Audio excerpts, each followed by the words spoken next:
How did this happen?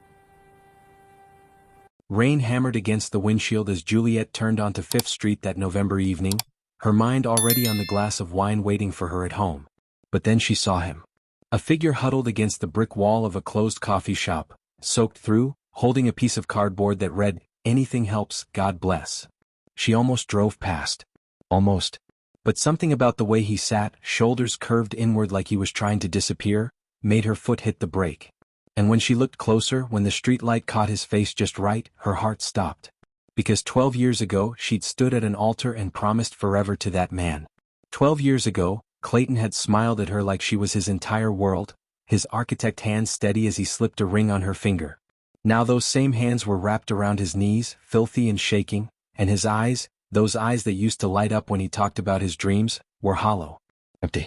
Like someone had reached inside and scooped out everything that made him Clayton. Juliet sat frozen in her car, engine idling, wipers beating a rhythm that matched her racing pulse. This couldn't be him.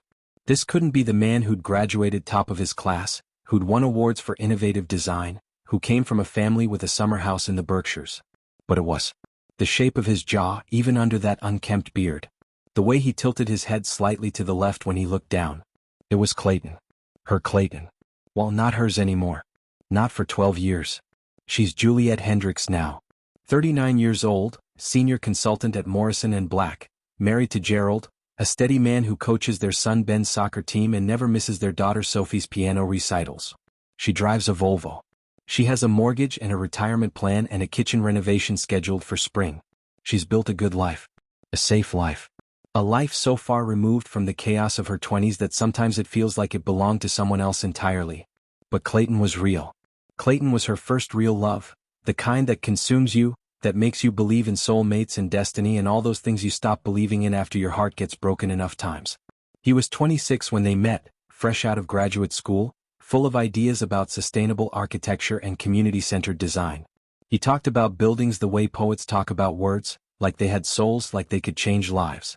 She was 24, working as a project coordinator, and she fell hard.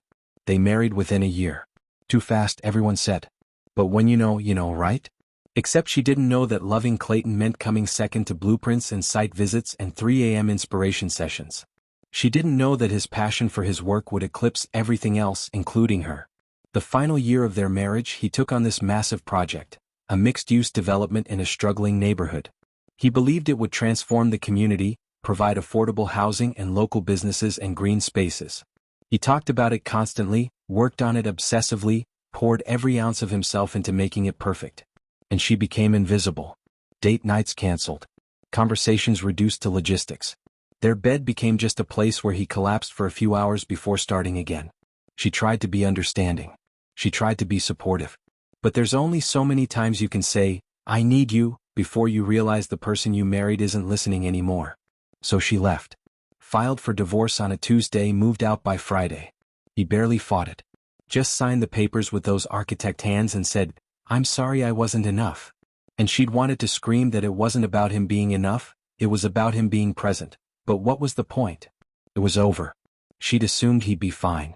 Men like Clayton always landed on their feet. He had talent, connections, a trust fund from his grandmother. She heard through mutual friends that he'd started his own firm, that he was doing well.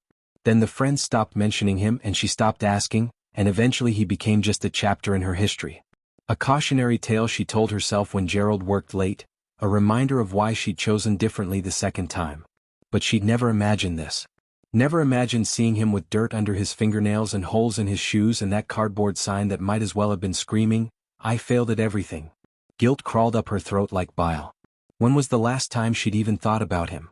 Really thought about him? Last Christmas, maybe, when Sophie asked if she'd ever been married before Daddy. She'd said yes briefly a long time ago and left it at that. She hadn't wondered where he was or how he was doing. She just filed him away under past and moved on with her future. Now here he was. Not past at all. Devastatingly, heartbreakingly present. Juliet's hand hovered over the gear shift. She could drive away.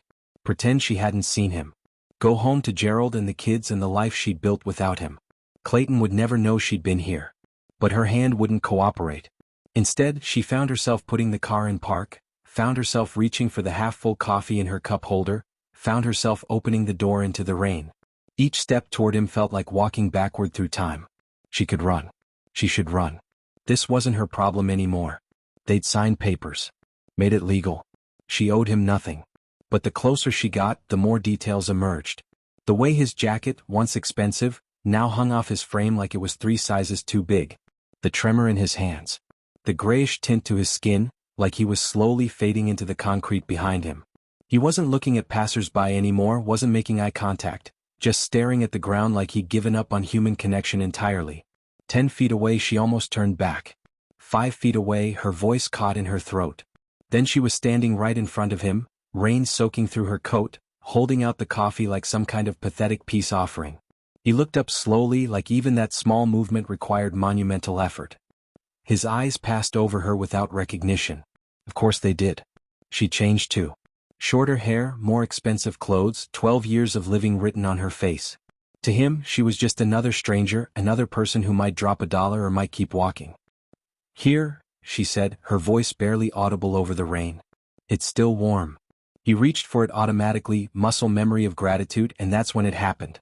Their fingers touched for just a second, and something flickered in his face. Pause. A tilt of the head. Then his eyes went wide. "Juliet." His voice cracked on her name. "Jules?" She nodded, not trusting herself to speak. He stared at her like she was a ghost, like his mind was trying to reconcile the woman in front of him with the girl who'd left him 12 years ago. The silence stretched between them, filled with everything they'd never said and everything they'd said too much. What happened? The question came out before she could stop it. He let out a sound that might have been a laugh if it had any humor in it. "Life, I guess. Long story. Life." Such a small word for what had clearly been a catastrophic unraveling. She wanted to ask more, wanted to demand details, wanted to know how someone goes from promising architect to homeless in just over a decade. But standing there in the rain, looking at what was left of the man she'd once loved, the questions felt cruel. So instead she said, "Have you eaten?" He looked down at the coffee in his hands like he'd forgotten it was there. Pride and hunger warred across his face. She could see him calculating, weighing dignity against desperation. "There's a diner 2 blocks from here," she continued. "Let me buy you dinner." "Juliet, you don't have to." "I know I don't have to. I want to." That was a lie. She didn't want to. Every instinct screamed at her to get back in her car, to protect the life she'd built, to not let the past contaminate her present. But she also couldn't walk away. Not now. Not after seeing him like this. Clayton struggled to his feet, joints popping, moving like a man twice his 43 years. He was so thin. When had he gotten so thin?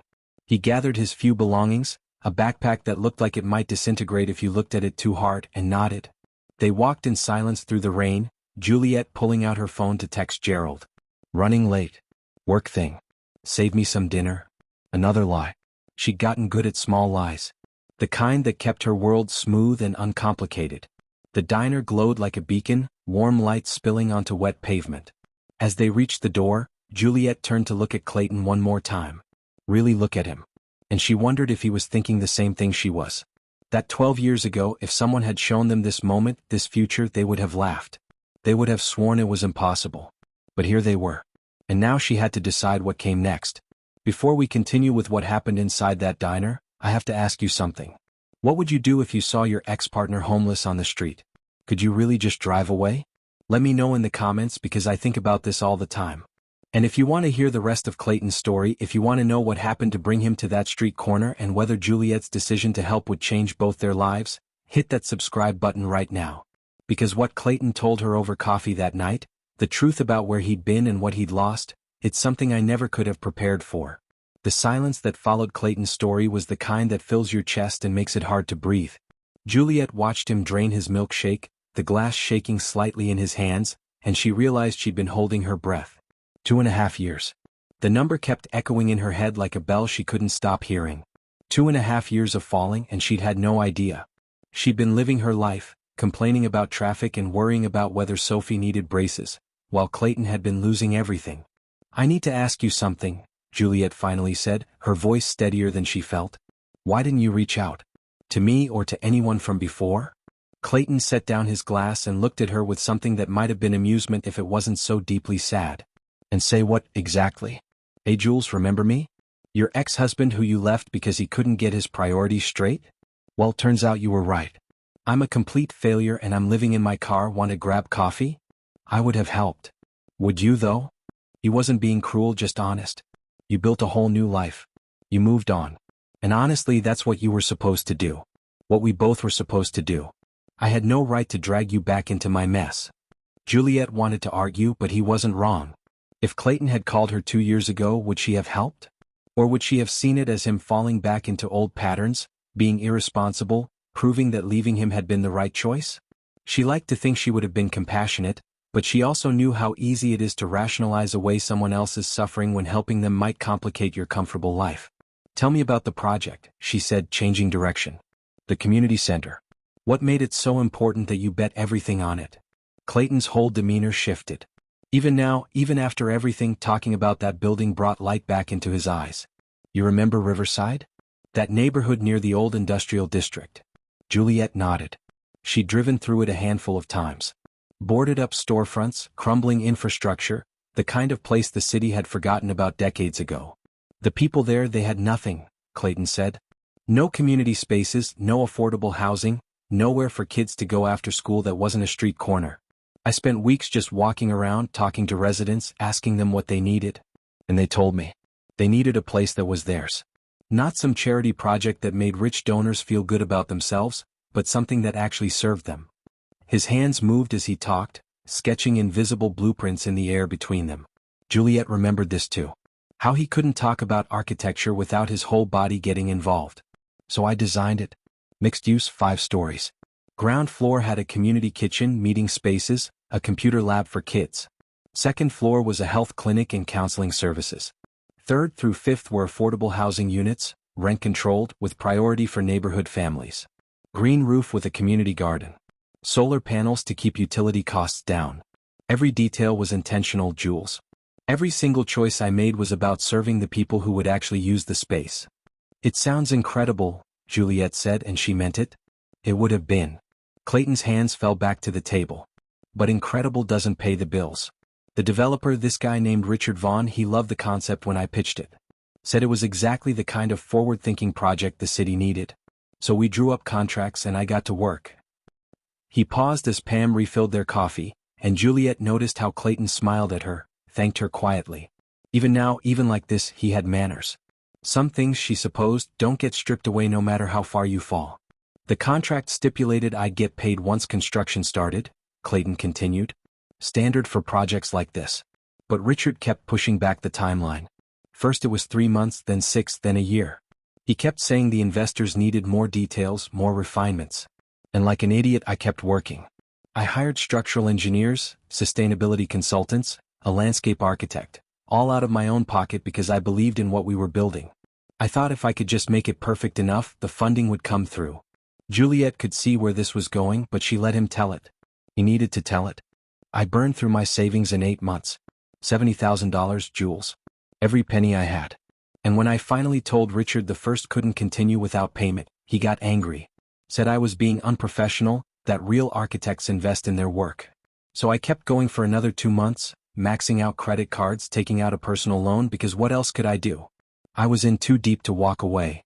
And then he pulled out, Juliet said softly. He pulled out. Said the investors had cold feet, blamed my designs for being too ambitious and not market-friendly. Then he had the audacity to sue me for breach of contract, claiming I'd missed deadlines and delivered substandard work. It was all lies, but defending myself meant hiring lawyers I couldn't afford with money I didn't have. We settled eventually, but by then the damage was done. Clayton's voice had gone flat, like he was reading from a script he'd memorized through repetition. Word spread fast in architecture circles. Clayton Mercer, the guy who couldn't deliver, who bankrupted himself chasing some idealistic fantasy, who let a developer walk all over him. No firm wanted to touch me. I tried going independent, but without a reputation or capital, I couldn't land clients. I took drafting work, freelance stuff, but it was barely enough to cover rent. And then your mother got sick, Juliet prompted gently. Clayton's jaw tightened, and for a moment she thought he might not continue. But then he nodded. Lung cancer. Stage 4 by the time they caught it. She'd been coughing for months but didn't want to worry me because she knew I was struggling financially. By the time she finally went to the doctor, it had spread everywhere. He stopped, swallowed hard, and Juliet saw his eyes go glassy. I spent every moment I could with her. Hospice care because that's all we could afford. My dad had died 6 years before, heart attack at 59, so it was just me and her. And she kept apologizing, Jules. My mother, dying, kept saying she was sorry for being a burden, sorry I had to see her like that, sorry she couldn't help me get back on my feet. Can you imagine? She was dying and she was worried about me. Juliet felt her own tears threatening. She remembered Clayton's mother vaguely from the wedding. A small woman with kind eyes and rough hands from a lifetime of work. She'd hugged Juliet and whispered that she was so glad Clayton had found someone to love him. She died in March, Clayton said. And something in me died with her. I don't know how else to explain it. It was like the last tether I had to being a functional human just snapped. I'd wake up and the first thing I'd think was that I needed to call her, and then I'd remember she was gone. And the grief was so big, Jules, it felt like drowning on dry land. So you started drinking, Juliet said, not as a judgment but as a statement of fact. So I started drinking. Clayton nodded. Not a lot at first. Just a beer or two to help me sleep. Then it became 3 or 4. Then it became starting at noon because morning felt impossible to face sober. I knew what I was doing. I knew I was making things worse. But I didn't care. Or maybe I cared too much and that was the problem. He told her about the jobs he lost. A drafting position at a small firm where he showed up hungover 3 times in 2 weeks and got fired. A construction site where he was supposed to do site surveys but missed an entire week because he couldn't get out of bed. A retail job because at that point he was desperate, where he lasted exactly 4 days before they let him go for being unreliable. The eviction notice came in August, Clayton said. I'd been late on rent for 3 months and they'd had enough. Can't say I blame them. I packed what I could fit in 2 suitcases and called my sister Vera. She's 5 years younger than me, married to this guy Todd who works in insurance. They have a nice house in the suburbs, 2 kids, the whole American dream setup. Juliet watched his face as he talked about his sister. There was love there but also something that looked like shame. Vera said yes immediately. Didn't even hesitate. She set me up on their couch, made sure I had food, tried to get me to talk to a therapist. She really tried, Jules. But I was so far gone by then. I'd drink until I passed out, wake up feeling like death, swear I'd stop, and then by evening I'd start again. Todd tolerated it at first. He's a good guy, genuinely. But after 3 months of coming home from work to find me drunk on his couch while his kids were there, he'd had enough. Clayton's voice dropped so low Juliet had to lean forward to hear him. He sat Vera down and told her she had to choose. Him and the kids or me. And I was sitting in the next room and I could hear everything. I could hear my little sister crying, saying she couldn't abandon me, and I could hear Todd saying he understood but they had to think about their children, about what example they were setting. What did you do? Juliet asked. I made the choice for her. The next morning before Todd left for work, I told them I was leaving. Vera tried to protest, tried to give me money to get help, but I couldn't take more from her than I already had. She ended up pressing $500 into my hand and making me promise I'd use it to get clean. I promised. Another lie to add to the collection. The $500, he explained, lasted about 2 months. He found cheap motels when he could, slept in his car when he couldn't. The car, a 15-year-old Honda Civic, became his entire world. Everything he owned fit in the trunk and back seat.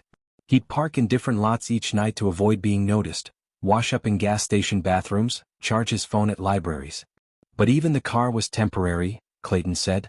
It broke down about 6 months in. Transmission failure would have cost more to fix than the car was worth. So I sold it for $300 to a junkyard and suddenly I was on the streets with a backpack and nothing else. Friends, the few he'd had left, had already distanced themselves by then. Clayton rattled off names Juliet vaguely remembered from their marriage. Derek, who'd been Clayton's best man, stopped returning calls after Clayton asked to borrow money for the 3rd time. Samantha, a colleague from his firm days, offered her couch for a week but made it clear she couldn't do more. Others just quietly removed themselves from his life, blocking his number, avoiding places they knew he might be. I don't blame them, Clayton said, and he sounded like he meant it. What were they supposed to do? You can't save someone who's drowning if they keep pulling you under with them. The shelters, he told her, were worse than the streets. The first shelter he tried, someone stole his shoes while he slept, nice ones that had been his father's. The second time, his entire bag got taken, including the only photos he had left of his parents. The third time was the worst. He got into an argument with another resident over a sleeping spot, and the guy came at him with a broken bottle. Clayton ended up in the ER with 17 stitches across his ribs and a concussion. After that, I decided the streets were safer, he said. At least out there I could stay alert. Sleep light. Keep moving. The shelters felt like cages where predators knew you couldn't escape. So for 14 months now that had been his life. Finding safe spots to sleep, usually under overpasses or in alcoves where the rain couldn't reach him. Doing day labor when he could, cash under the table just enough to buy food and keep his phone charged. Collecting cans for recycling money. Occasionally panhandling, though he hated it, hated the way people looked through him like he was already a ghost. "And that's where you found me tonight," Clayton finished. Soaking wet, holding a cardboard sign officially rock bottom. The end of the line for Clayton Mercer, promising architect and complete failure as a human being. Juliet sat back against the vinyl booth, trying to process everything she'd just heard. The scope of it. The totality of the collapse. One bad project had led to financial ruin, which led to his mother's death, which led to drinking, which led to job loss, which led to homelessness, which led to here. Each domino falling into the next with terrible inevitability. And somewhere in the back of her mind, a question kept nagging at her. A question she didn't want to ask but couldn't ignore. Was she one of those dominoes? Had leaving Clayton 12 years ago set something in motion that eventually led to this moment? She thought about their last fight. God, she could still see it so clearly. They'd been in their apartment, the one with the big windows that Clayton loved because the light was perfect for sketching. She'd made dinner, something special because it was their anniversary, 3 years married. And he'd called at 7 to say he'd be late, at 8 to say he'd be really late, and finally walked through the door at 11:30 with blueprints under his arm and apologies on his lips. She'd been so angry. Not just about that night but about all the nights, all the canceled plans, all the time she'd come second to his work. And she'd finally said what she'd been holding back for months. That he was selfish. That he cared more about buildings than about her, about them, about their future together. And Clayton had looked at her with such hurt in his eyes, such genuine confusion, and said, "These buildings matter, Jules. They help people. What I do matters." And she'd screamed back, "I needed you to help me first. I needed you to choose me just once." That fight ended with her sleeping on the couch. The next morning she'd called a divorce attorney. Because she'd realized something in the darkness of that long night alone. She would never be Clayton's first priority. His work, his ideals, his belief that he could change the world one building at a time, that would always come first. And she couldn't live with being second place in her own marriage. So she left. And she'd been right to leave, hadn't she? She deserved a partner who showed up. Who remembered anniversaries. Who didn't choose blueprints over her. She deserved Gerald, steady and reliable Gerald, who coached soccer and never missed dinner and loved her in quiet, consistent ways. But sitting here now, looking at what remained of Clayton, she wondered if she'd understood him at all. Because he hadn't changed. He was exactly the same person now that he'd been then. Still idealistic to a fault. Still believing that doing the right thing mattered more than protecting himself. Still pouring everything he had into causes he believed in, even when it destroyed him. The difference was she'd changed. She'd grown up, become practical, learned to build a life that didn't depend on dreams that might shatter. She'd learned to protect herself, to prioritize stability over passion, safety over risk. She'd become an adult. But Clayton hadn't changed. He'd stayed exactly who he was. And maybe that's what had led to all of this. Not because he was weak or broken, but because being idealistic in a world that doesn't reward idealism is a slow form of suicide. Juliet felt something cold and terrible settle in her chest. She'd left him because she couldn't fix him, couldn't make him into the partner she needed. And she'd been right to do that. But in leaving, had she removed the one person who might have stopped him from self-destructing? Had her absence been the permission he needed to pour everything into that doomed project, to sacrifice himself on the altar of his ideals? She would never know. That was the worst part. She would never know if staying might have changed things, or if Clayton's collapse was inevitable regardless of her presence. All she knew was that the man she'd loved and left had been suffering for years while she'd been living her comfortable life, and she'd had no idea. "Jules?" Clayton's voice broke through her thoughts. "You okay? You got really quiet." Juliet realized she'd been staring at her coffee cup for who knows how long, tears streaming down her face without her noticing. She wiped them away quickly, tried to pull herself together. "I'm sorry," she said. "For all of it. For everything you've been through. Don't be." Clayton reached across the table and for just a second touched her hand. It was the first physical contact they'd had in 12 years beyond that brief moment with the coffee cup. "You didn't do this to me. I did this to myself. Every choice, every mistake, that was me." But was it though? Juliet wanted to believe him. Wanted to believe that she bore no responsibility for his suffering. But she couldn't quite shake the feeling that somewhere along the line, her choice to leave had been one more domino in the chain that led to this moment. Before you find out what Juliet decides to do next, I need to ask you something. Have you ever walked away from someone who needed help because helping them would have complicated your life? Have you ever wondered if you made the right choice? Drop your thoughts in the comments because this is something I think we all struggle with. And if you want to see how this story ends, if you want to know what happens when Juliet discovers the real reason Clayton has been saving every penny he earns on the streets, hit that subscribe button right now. Because what Clayton reveals next changes everything. Not just for him but for Juliet too. And I promise you, you won't see it coming. Pam cleared their plates, asked if they wanted anything else. Juliet ordered pie, apple, even though neither of them would eat it. She just needed a reason to stay a little longer to keep this conversation from ending, because once it ended she'd have to decide what came next and she had no idea what that should be. Clayton was quiet now, staring out the window at the rain that hadn't let up. The diner was nearly empty, just them and an elderly couple in the corner and a truck driver at the counter nursing his third cup of coffee. The fluorescent lights hummed overhead, that electric buzz that fills the silence when you've run out of things to say. "Can I ask you something?" Juliet said finally. "What do you do? I mean day to day. How do you survive?" Clayton turned back to her, and there was something almost like embarrassment in his expression. "I work. Not regular work but work. Day labor mostly. There's a place on MLK Boulevard where contractors come looking for guys to load trucks, demo work, that kind of thing. Cash under the table, usually $40 or $50 for a full day. Sometimes I collect cans, recyclables. There's decent money in that if you know where to look and you're willing to dig through enough trash." Juliet tried to imagine it. Clayton, who used to wear tailored suits to client meetings, digging through dumpsters for aluminum cans. The image didn't fit, but then again none of this fit. "And you've been doing that for 14 months? She asked. "Longer. Even when I had the car, I was doing odd jobs to keep gas in it." You learn pretty quick that pride is expensive and survival is cheap if you're willing to let go of who you used to be. There was something in the way he said it, something that made Juliet think there was more to the story. "What are you saving for, Clayton? I mean, you must have saved something by now, even a little. Why not use it to get into a shelter or a weekly motel, something with a roof?" Clayton's jaw tightened. He looked down at his hands, those architect hands that now had calluses and scars from manual labor. For a long moment, Juliet didn't think he was going to answer. Then he reached into his jacket pocket, the inside one, and pulled out a Ziploc bag. Inside was a photograph, worn at the edges, protected like it was made of gold. He slid it across the table. Juliet picked it up, careful not to damage it further. The photo showed a young girl, maybe 10 or 11, with dark curly hair and Clayton's eyes. She was smiling at the camera, gap-toothed and happy, holding a stuffed rabbit that had clearly seen better days. Behind her was a playground, one of those newer ones with rubber mulch and bright primary colors. "Her name is Daisy," Clayton said, his voice so soft Juliet almost didn't hear him. "She's my daughter." The words hit Juliet like a physical blow. Daughter. Clayton had a daughter. They'd never had children together. She'd wanted to, but he'd always said they should wait until his career was more stable, until they had more money saved, until the timing was right.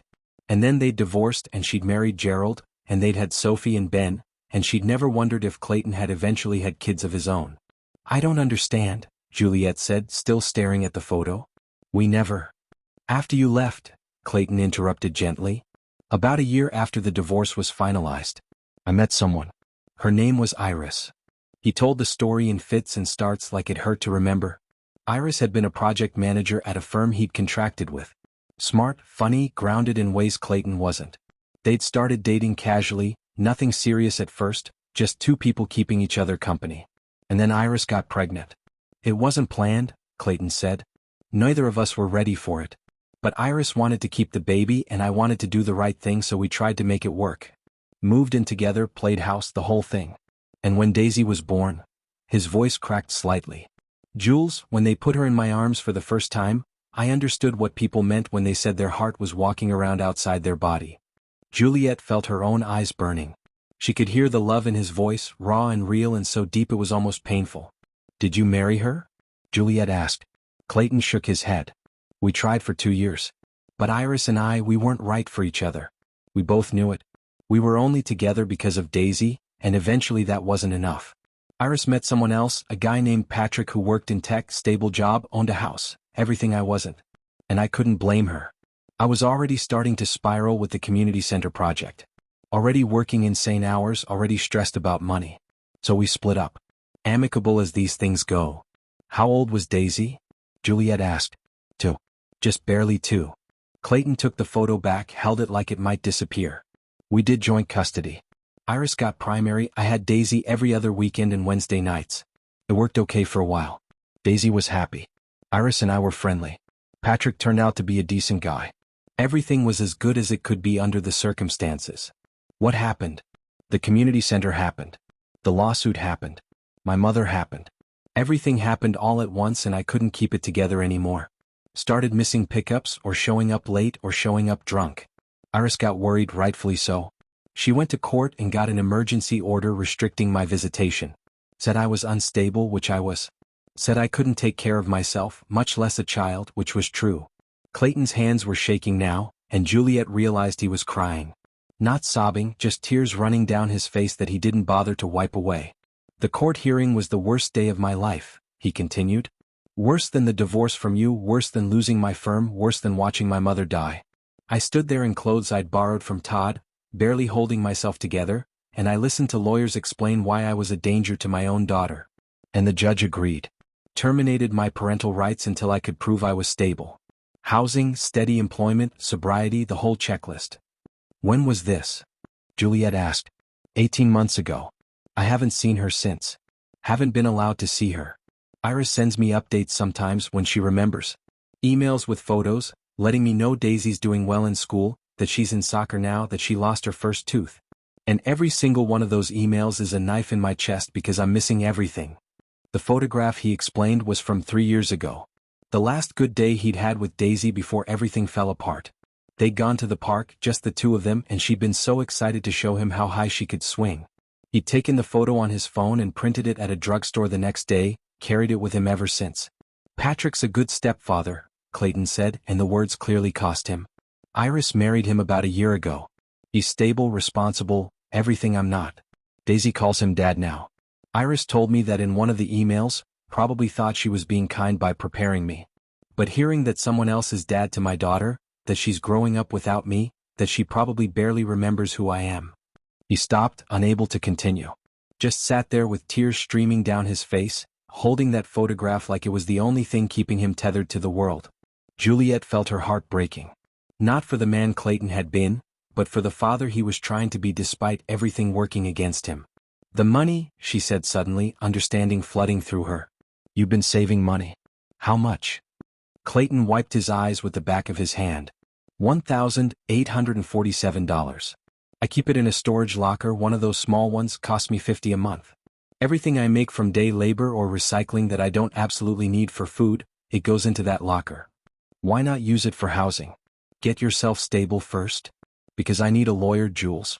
The court won't even consider reinstating my visitation without legal representation. I've called around, gotten quotes. Minimum $5,000 just to file the paperwork and represent me at a hearing. That's not even counting what it might cost if Iris fights it, which she might. So I need $5,000 before I can even try to see my daughter again. The math was brutal. At his current rate, saving maybe $100 or $200 a month if he was lucky and didn't get sick or robbed or hit with unexpected expenses, it would take him years to save $5,000.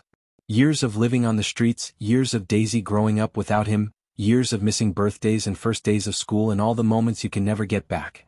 I know it's crazy, Clayton said. I know I should use the money to get housing, that I'd have a better chance of saving if I was stable. But Jules, every day that passes is another day Daisy forgets me. Every day Patrick becomes more of her father and I become more of a stranger. I can't wait years. I have to do this now, even if it means staying on the streets a little longer. Juliet sat back trying to process everything. This wasn't just a man who'd fallen on hard times. This was a father fighting to stay connected to his daughter, sacrificing everything, including his own safety and stability for the chance to see her again. It was insane and noble and heartbreaking all at once. How much more do you need? Juliet asked. $3,153. The number hung in the air between them. It was so specific, so real. Clayton had done the math down to the dollar. This wasn't some vague dream or fantasy. This was a plan, however desperate, however unlikely to succeed. And Juliet knew, sitting there in that diner with cold coffee and uneaten pie, that she was about to make a decision that would change everything. Not just for Clayton but for herself. For her marriage. For the comfortable life she'd built that suddenly felt very fragile. "I need to use the restroom," she said, standing up on legs that didn't feel entirely stable. "I'll be right back." The bathroom was small and smelled like industrial cleaner and bleach. Juliet locked herself in a stall even though she was alone and pulled out her phone. Her hands shook as she pulled up Gerald's number. It rang 3 times before he answered. "Hey babe, everything okay? You said you'd be home an hour ago." Gerald's voice was concerned but not angry. That was Gerald. Steady, patient, understanding. She'd married him for exactly these qualities. "I need to tell you something," Juliet said, her voice barely above a whisper. "And I need you to listen to the whole thing before you say anything." "Okay." Gerald's tone shifted, became more alert. "What's going on? Are you safe?" "I'm safe. I'm at a diner downtown. And I'm with Clayton." Silence.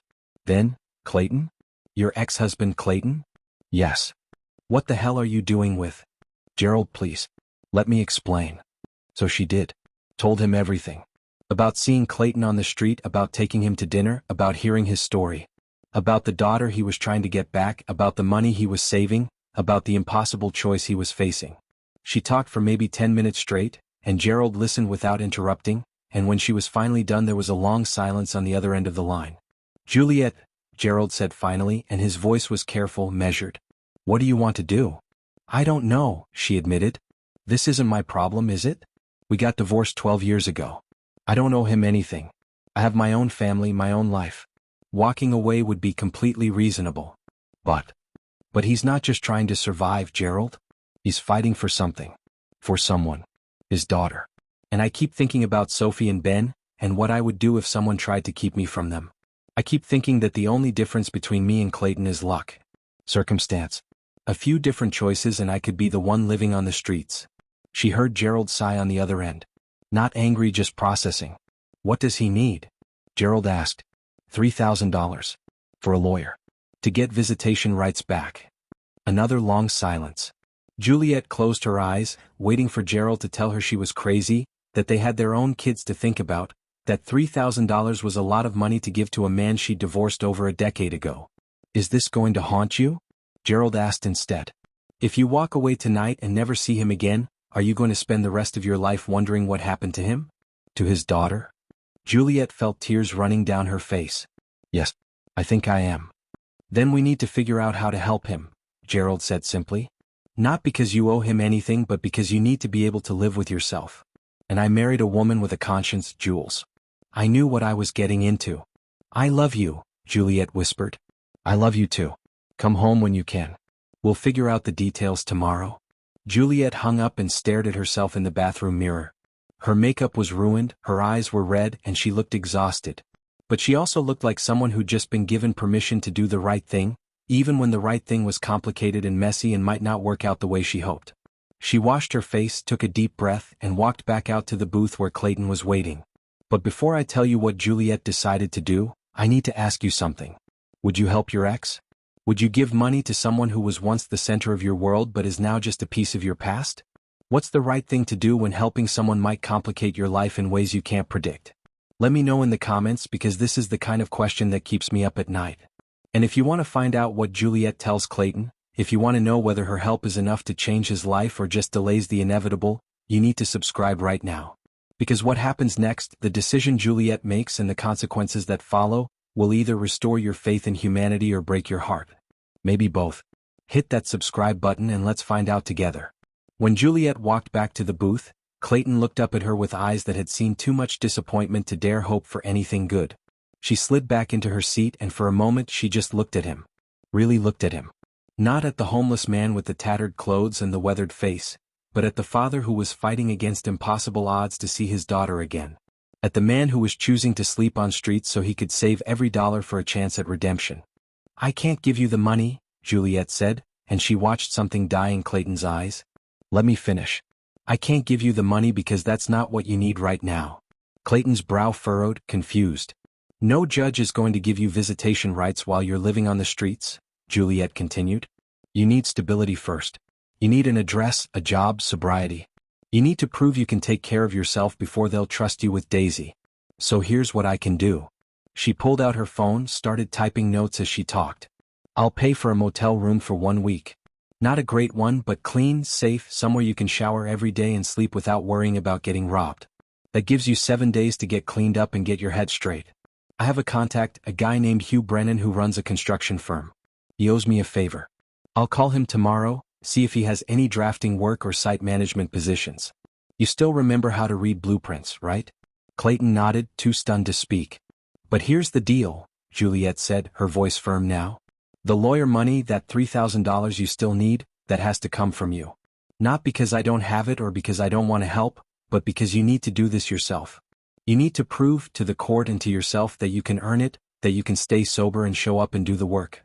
Because if you can't do that, if you can't prove you're stable, no amount of money is going to get Daisy back. She watched Clayton process this. Watched him realize she wasn't offering him a handout, she was offering him a chance. A narrow, difficult, terrifying chance, but a chance nonetheless. Why? Clayton asked, his voice breaking. Why would you do this for me? Juliet thought about all the reasons she could give. Because she felt guilty. Because she'd loved him once. Because she couldn't stop thinking about that photo of Daisy. But in the end she told him the truth. Because you're not just surviving anymore, Clayton. You're fighting for something that matters. And I think you deserve one more shot at getting it right. Clayton put his face in his hands and sobbed. Not the quiet tears from earlier, but deep, wrenching sobs that shook his whole body. The truck driver at the counter pretended not to notice. Pam refilled their coffee and quietly left the check. And Juliet sat there, letting him cry, because sometimes that's all you can do for someone. Just witness their pain and not turn away. When Clayton finally pulled himself together, he looked at her with something that might have been hope. I'll try, he said. I swear to God, Jules, I'll try. That's all I'm asking. 6 weeks. That's how long it took for everything to change. The first week, Juliet put Clayton up at a budget in off Highway 9. $49 a night, not luxurious by any stretch, but it had a bed and a shower and a lock on the door.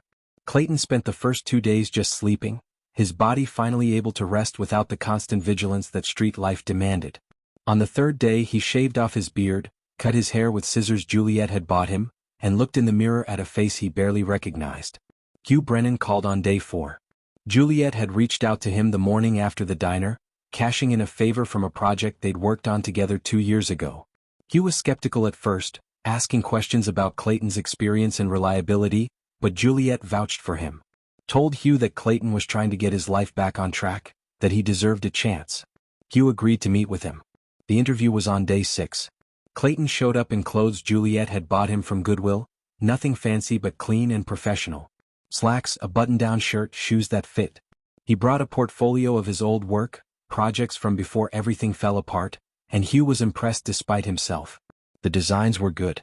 Really good. The kind of work that showed talent and vision and care. Hugh offered him a position doing site surveys and basic drafting work. $22 an hour, 40 hours a week guaranteed. It wasn't architect money, but it was $880 a week before taxes. It was more money than Clayton had seen in 2 years combined. Clayton started the following Monday. The transitional housing came next. Juliet found a program that offered subsidized apartments for people getting back on their feet. Shared kitchen, shared bathroom down the hall, but private rooms with locks. $350 a month, utilities included. Clayton moved in after his second week of work, carrying everything he owned in one backpack and a grocery bag. The AA meetings started in week 3. Juliet didn't mandate them, didn't make them a condition of her help, but Clayton started going on his own. Found a group that met Tuesday and Thursday nights at a church basement 3 blocks from his transitional housing. He got a sponsor, a guy named Leon who'd been sober for 12 years and had a story not unlike Clayton's. They met for coffee before meetings, and Leon taught Clayton how to take it 1 day at a time. 1 hour at a time when it got really hard. Juliet checked in weekly, usually just a phone call or a text message. How's the job going? Are you eating enough? Did you make it to your meeting? She didn't push, didn't hover, just reminded him that someone was paying attention, that someone cared whether he succeeded or failed.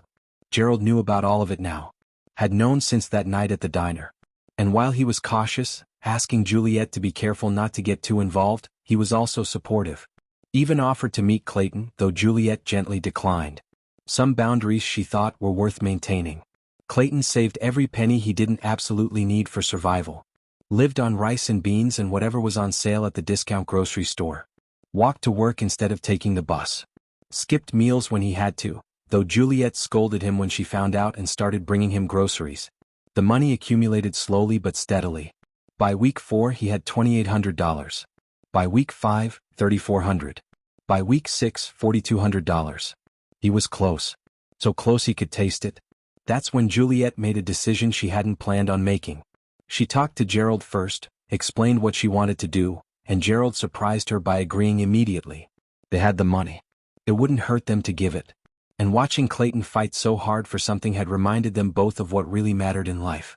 So Juliet called Hugh and asked him to do her one more favor. She wired him $800 and asked him to give it to Clayton as a performance bonus. Told Hugh to say it was from the company, that Clayton had impressed them with his work ethic and attention to detail. Hugh understood without her having to explain. Handed Clayton the check at the end of week 6 and watched the man nearly collapse with relief. Clayton called Juliet that night, his voice shaking. "I hit 5,000, he said. "I actually did it, Jules. I have enough for the lawyer." Juliet smiled into the phone, not telling him where that last 800 had come from.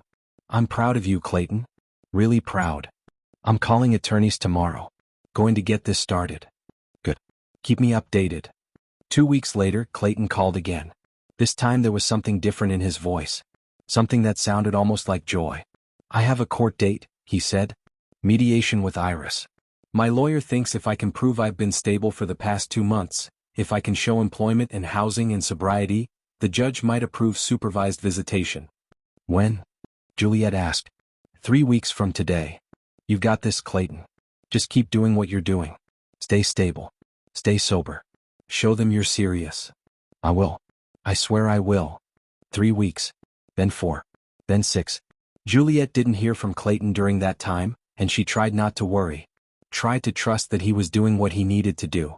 That the court process was just slow, that no news was neutral news. Then, 3 months after that night in the diner, her phone buzzed with a text message from a number she immediately recognized. The photo loaded first. Clayton, wearing clean clothes that fit him properly, standing in a park under afternoon sunlight. His hair was trimmed, his face was healthy, and he was smiling. Really smiling, the kind that reaches your eyes. And holding his hand, looking up at him with an expression of pure happiness, was a little girl with dark curly hair and gap-toothed grin. Daisy. She was older than in the worn photograph he'd shown Juliet, taller, but unmistakably her. Unmistakably his daughter. The text below the photo said, "Supervised visits approved. 2 hours every Saturday at a neutral location." She remembered me, Jules. I thought she might have forgotten, but when she saw me she ran straight to me and hugged me so hard I couldn't breathe. "Thank you for giving me a reason to keep going." Juliet sat in her kitchen looking at that photo and cried. Gerald found her there 20 minutes later, showed him the photo, and watched his eyes get misty too. Sophie and Ben came running and asking what was wrong, and Juliet showed them the picture and told them in simple terms they could understand, that this was someone who'd lost something very important and had worked very hard to get it back. That night, after the kids were in bed, Juliet sat on the couch with Gerald and thought about everything that had happened. About seeing Clayton on that street corner, about the choice she'd made to stop instead of driving past, about all the ways a life can fall apart and, if you're very lucky and very determined, come back together again. "We're all one catastrophe away from losing everything," she said out loud. "One bad project, one illness, one moment of terrible luck, and it could be any of us on those streets." Gerald nodded, squeezed her hand. "You didn't save him," Gerald said quietly. "You know that, right?" "He saved himself." "I know," Juliet said. "But I held the door open long enough for him to walk through it. And maybe that's enough. Maybe that's all any of us can do for each other.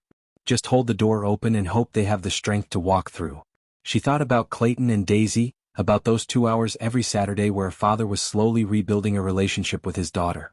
It wasn't full custody. It wasn't even unsupervised visits yet. But it was something. It was a beginning. And sometimes beginnings are enough. "I didn't save Clayton. He saved himself. I just reminded him that he had something worth saving, something worth fighting for when every rational part of him wanted to give up. Because that's what Daisy was for him. She was the reason to get out of bed when his body ached from sleeping on concrete. She was the reason to stay sober when the urge to drink felt overwhelming. She was the reason to save every dollar when spending it would have made life so much easier in the short term. Sometimes the saddest stories don't end in tragedy. Sometimes they end in someone refusing to give up, refusing to let circumstances define them, refusing to believe that rock bottom is the final chapter. Clayton could have stayed on that street corner forever. Could have accepted that his life was over at 43, that he'd lost everything that mattered and there was no coming back from that. But he didn't. Because he had a daughter who needed him to be better, to be more, to fight harder than he'd ever fought for anything. And maybe that's the real lesson here. That we're all capable of more than we think we are when we have a reason that matters more than our own comfort, our own pain, our own fear. Clayton didn't get sober for himself. He got sober for Daisy. He didn't get a job and housing for himself. He did it so he could see his daughter again. Love, real love, the kind that parents have for their children, that's what pulled him out of the darkness. Not money, not charity, not pity. Well, the last time Juliet talked to Clayton was about 4 months after that first supervised visit. He'd called to tell her that Iris had agreed to increase his visitation to 4 hours every Saturday, and that the court-appointed supervisor had recommended moving toward unsupervised visits in another 6 months if everything stayed stable. He was still at the construction firm, had gotten promoted to assistant project manager. Still in the transitional housing but on a waiting list for a 1-bedroom apartment.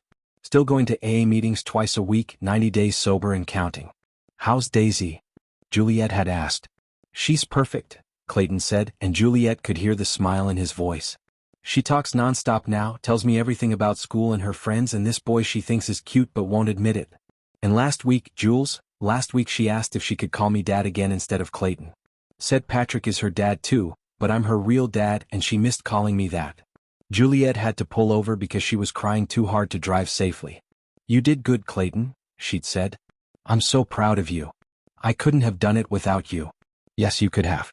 It would have taken longer and it would have been harder, but you would have found a way. Because that's what parents do. We find a way. So let me ask you this. What would you have done in Juliet's position? Would you have stopped or would you have kept driving? Would you have helped or would you have decided it wasn't your problem anymore? Because I think about this all the time, about how many people we pass every single day who are one chance away from turning their lives around, and how we never know which person, which moment, which small act of kindness might be the thing that changes everything. Drop your thoughts in the comments. Tell me your story if you have one. And if this story moved you, if it made you think differently about the people you see struggling on the streets or the choices we make about who deserves our help, then please hit that subscribe button and share this video. Because these stories matter. The Claytons of the world matter. And sometimes, just sometimes, we get the chance to hold the door open for someone who's ready to walk through it. Thank you for listening. Thank you for caring. And remember, we're all one catastrophe away from needing someone to hold the door open for us too.